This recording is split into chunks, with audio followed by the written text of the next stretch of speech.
तर गृह खात्यानंतर आता गृहनिर्माण खात्यावरून देखील महायुतीत रस्सीखेच झाली आहे। महायुतीत राष्ट्रवादीकडून गृहनिर्माण खात्याची मागणी सुरू असल्याची सूत्रांची माहिती आहे। महायुतीत सामील होतानाच गृहनिर्माण खात्याची मागणी केली अशी सूत्रांची माहिती आहे। अधिक अपडेट आपण घेऊयात आपले प्रतिनिधी योगेश बोरसे यांच्याकडून।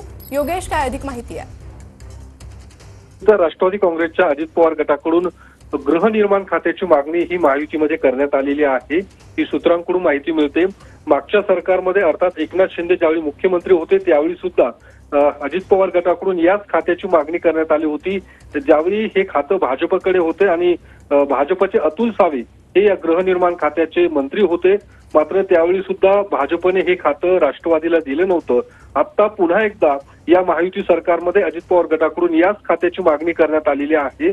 कारण ज्यावेळी महाविकास आघाडी सरकार राज्यात होतं त्यावेळी जितेंद्र आव्हाड या गृहनिर्माण खात्याचे मंत्री होते। त्यामुळे अजित पवार गटाची मागणी आहे की ते खातं आमच्याकडे असायला हवं।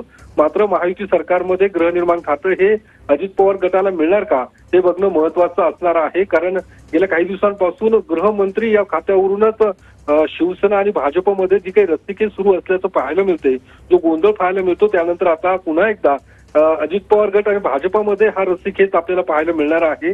भाजप आपल्याकडे असणारं गृहनिर्माण खातं हे अजित पवार गटाला देणार का हे बघणं महत्वाचं असणार आहे।